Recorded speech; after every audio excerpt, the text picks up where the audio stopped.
Hey everyone, welcome back. Ready for round 2 of mind-bending psychology you can actually use.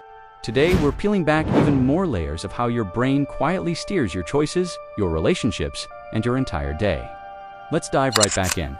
First up, the frequency illusion, also known as the Baader-Meinhof phenomenon. You learn a new word or notice a specific car, and suddenly you start seeing it everywhere. It's not magic. Your attention has just locked on, and your brain's pattern detector is going into overdrive. The world didn't change, your mental filter did. Next, have you ever noticed you just like things more when you build them yourself? That's the IKEA effect. When you invest effort into creating something, your brain inflates its value.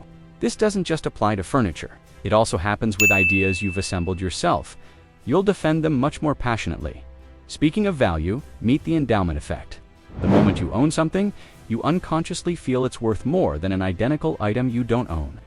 This is why decluttering can feel so emotional. You're not just losing an object, you're losing the value and the story you've attached to it. Here's a social twist, the pratfall effect.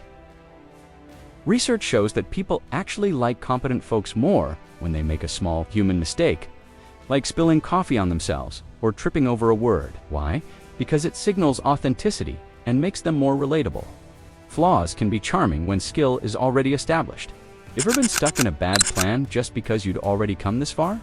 That's the sunk cost fallacy. Your brain hates admitting a loss, so it convinces you to throw more time, money, or energy after something that's already failing. The smart move: judge the situation from where you are now, not based on what you've already spent. Think of your attention not as a wide-angle camera, but as a tight spotlight. This leads to inattentional blindness, where you can miss something completely obvious if you're focused elsewhere. This is why pilots use checklists. It offloads the mental burden, freeing up their attention to notice the unexpected things that truly matter. Now let's talk about memory. Memory loves context. The context-dependent memory effect means you recall information much better when you re-in the same environment where you first learned it. So, if you want to ace that presentation, try reviewing your notes in the actual meeting room. If you can't recreate the vibe, same posture, same time of day, maybe even similar background sounds. And while we're on memory, there's the serial position effect. We have a natural tendency to remember the beginnings and endings of things best, while the middle gets fuzzy. You can use this to your advantage. Put the most crucial information first and last, whether it's in a big presentation, a simple to-do list, or even an important text message. Here's a sneaky trap many experts fall into: the curse of knowledge.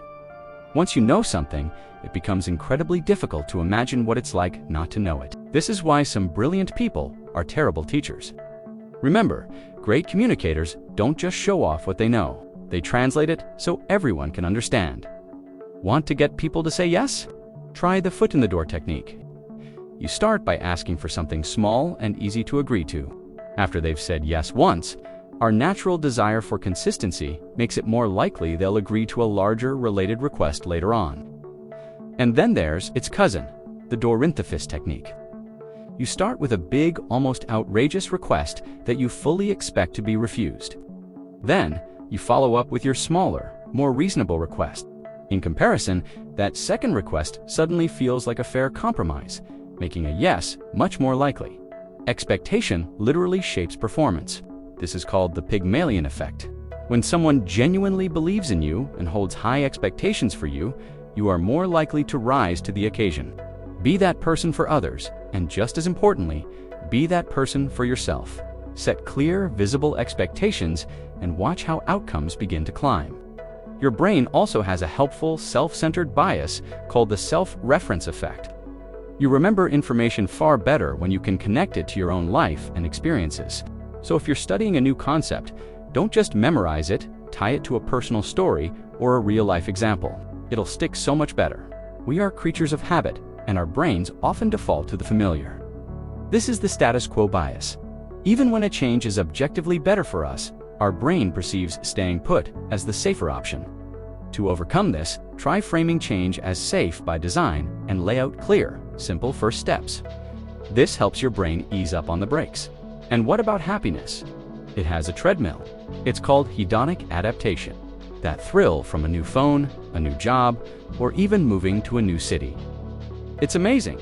but our happiness level resets to its baseline surprisingly fast. The antidote isn't more big stuff, it's appreciating the small stuff. Find novelty in small doses, practice savoring moments, and cultivate gratitude. It's about paying more attention, not accumulating more things. We're also surprisingly bad at predicting our future feelings. This is called effective forecasting.